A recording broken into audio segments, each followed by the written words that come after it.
Hey guys, how's it going? So this stimulus package or stimulus material, I keep calling it package, sorry about that. This stimulus material we're going to be looking at is Exposed, the case of Keli Lane. All right, this is an ABC multi-part documentary that came out back in early 2019 and is available on ABC iView. All right, so when looking at this, that's the important factors to remember. This is a multi-part documentary series focusing on the potential murder of children or disappearance of children, and the woman who obviously has been tried and convicted for said murders. So look, I'm about to hit play now, and obviously just to discuss some of those elements. Let's see what comes of this. Alright, so just hitting play now, and one thing I want to actually admit and fully disclose, I haven't watched this one as much as some of the others, but some of the important things I really want to stress and discuss here is, yet again, I feel like when looking at this, there are two paths this could go down. You could talk about media trends, or you could obviously talk about documentary codes conventions, right? It is very, very likely that you would get questions like that within this piece, right? Ultimately, just because, my personal opinion, the main reason is, well, it looks as a documentary, it's very easy to talk about that because that ties into our power and persuasion elements of Unit 4. But then obviously with Unit 3, we talk about media trends. And for me, I think there is no greater trend right now out in the wider world of the media than these murder mystery podcasts or murder mystery documentary series. All right. Now look, the big one is obviously Serial. All right. Serial was the first big, massive murder mystery podcast that came out, and then we've got all these other ones that have come out since. We've got what's it called? My Favorite Murder, which is my wife's favorite podcast. But then we've got Making a Murderer on Netflix. We've got Tiger King, which has recently come out, which is a really good murder mystery series. And of course, for Australia, the Keli Lane story is one of those great unsolved crimes or one of these big questionable crimes that we've got here. So when looking at this, this Exposed to Keli Lane story is obviously pulling a lot of the common traits of the murder mystery style documentaries. We've got a lot of anecdotal notes, we've got a lot of crime sheets, we've got the classic picture boards up there with red tape just joining things together and all that kind of stuff. We've got all those traditional things, right? We've got interviews with the person who's been accused of this. We're speaking directly with Keli Lane, all right? But there's a lot of visual aesthetics that are thrown in here to once again make it feel like we're part of the mystery, that we're solving things as we go along. All right, they're using a lot of archival footage from news programs, interviews, and everything else, newspaper clippings, and all this kind of stuff.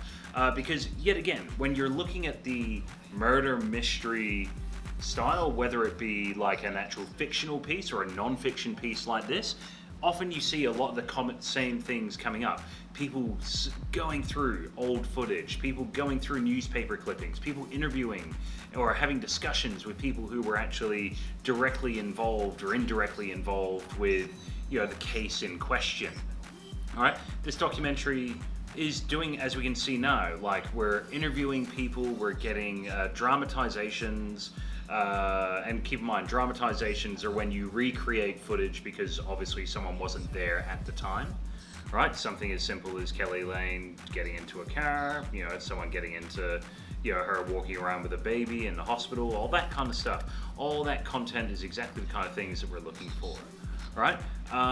Yet again, when we talk about documentaries and stuff like that, often when we're interviewing people, we try and use locations that are relevant to that person, right? This caseworker that we're looking at here, right? This is clearly his home, right?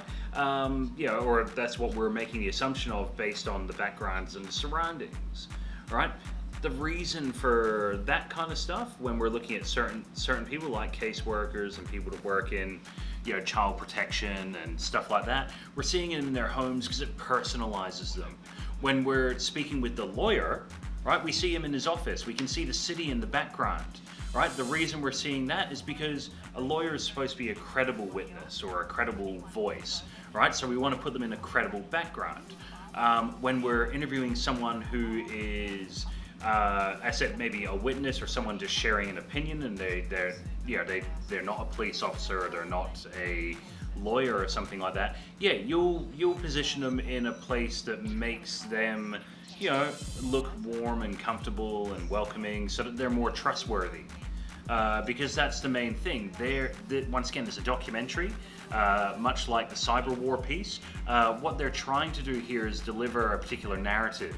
Right, so they're selecting and omitting certain material, but obviously as well, this is the first episode.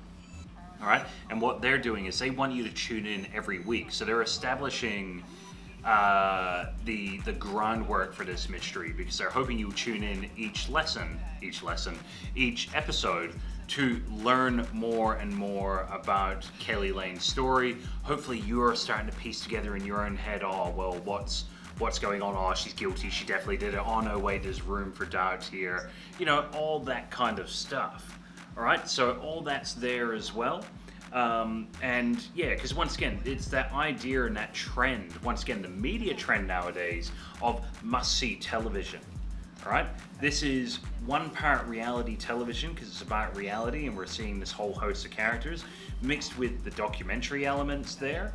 But then mixed with, I guess, the cliche of the murder mysteries. Think of Law and Order, SVU, and probably a bit darker, but David Fincher's Seven and stuff like that. We're using all these elements there to actually deliver a particular narrative, and we're feeding off things from fictional content to put in there as well for this real world story. Yet again, when we look at this person that's investigating this, look at all the photos in the background there, all right? Look at all the paperwork on her desk, all right? This is establishing a very particular narrative here.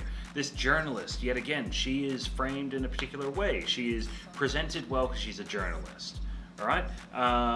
There's stacks of paper. There are photos everywhere. They're stepping on the paperwork right now and laying everything out. Right? Because they're trying to obviously deliver a particular narrative. These two people that we're going to be traveling along with for the remainder of this docu-series are working hard. We can see them laying out all the ideas, the evidence, the material, and everything like that. It's really important that we see that. So all this cutaway material, all these cutaway shots are in service of that. All right? In service of delivering a particular narrative. All right, there. Yet again, some of the stuff we're looking at here, where we're talking about the friends, the teammates, and all that kind of stuff, this is kind of like a very particular visual aesthetic that they're trying to produce here. All right? Because yet again, visually they want all this to look really impressive, so you remain engaged. Hence, we're getting into all this drone footage now.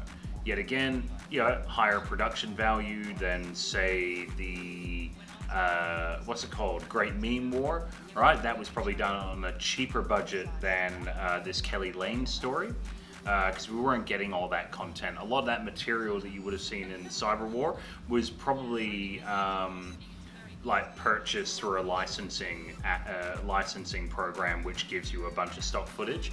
All this stuff they've had to go and probably shoot themselves, obviously accessing a lot of this archival footage here to establish particular narratives and stories, is another important element of any docu-series. All right? Yet again, once again, when we're looking at this, we're seeing interviews with people in particular locations to obviously set up particular perspectives on, who a person is. Yet again, all these, people who knew Keli Lane, they're all in their homes. All right, they're all people who, as I said, they're being shown in their homes because, that's relevant to who they are within this story. All right, the police officers, the journalists, the lawyers. They're in locations that actually are an indication of their occupation. Because yet again, we're talking about credibility versus likability. The childhood friend needs to be likable, all right? Thus, they need to be shown in a homely location. I wouldn't be too surprised if sometimes these aren't their own homes. They might choose a different location that looks a little bit more homely to sell a particular idea of a person, right? Documentaries can be very manipulative as to how they select and omit content and how they deliver certain material. And once again, I'm only speculating there that this might not be the particular homes of certain people. But yeah, that's just kind of the way some of these things are modeled and designed, right? Once again, documentaries live and die on their material and footage, and as we've seen while looking at this, we've got lots of photos, we've got lots of archival footage, we've got lots of cutaway shots, because yet again, most documentaries would be relatively boring if the camera was just set up and you just heard someone just talk at the camera for, you know, minutes and minutes on end. I mean, can you imagine anything worse? So yes, anyway, sorry, hopefully you got that was a joke about me just talking to camera. Anyway, it's not really a joke when you have to explain it. So anyway, guys, look, that's the end of the Keli Lane one. So once again, just quickly recapping some of the things here. This is a doco just like The Great Meme War. It's a murder mystery, so it's following a particular trend right now that is very popular in mainstream media, both across podcasts and streaming services, and obviously commercial and non-commercial media, because technically the ABC is non-commercial media. And yeah, once again, key things you talk about is selection and omission, how you frame and, you know, depict certain people in certain lights, how we might use music or how we might use corresponding images with what someone's saying to help reinforce or challenge the things that they are saying. So anyway, guys, hopefully you're enjoying these videos. Hopefully you're getting a bit out of them. Remember, outside of watching this video, you can look at the infographics. At the point of recording this, I haven't completed the Keli Lane infographic yet. I'm in the middle of producing it, but hopefully it is there by the time you get into looking at these videos. But yeah, guys, any questions, any queries, if you're choosing Keli Lane to research, you can send me direct messages, you can ask questions while we're doing video conferences. But yeah, once again, guys, hope all is going well, best of luck with everything, and yeah, I will see you on the flip side. Mr. Gooch, out.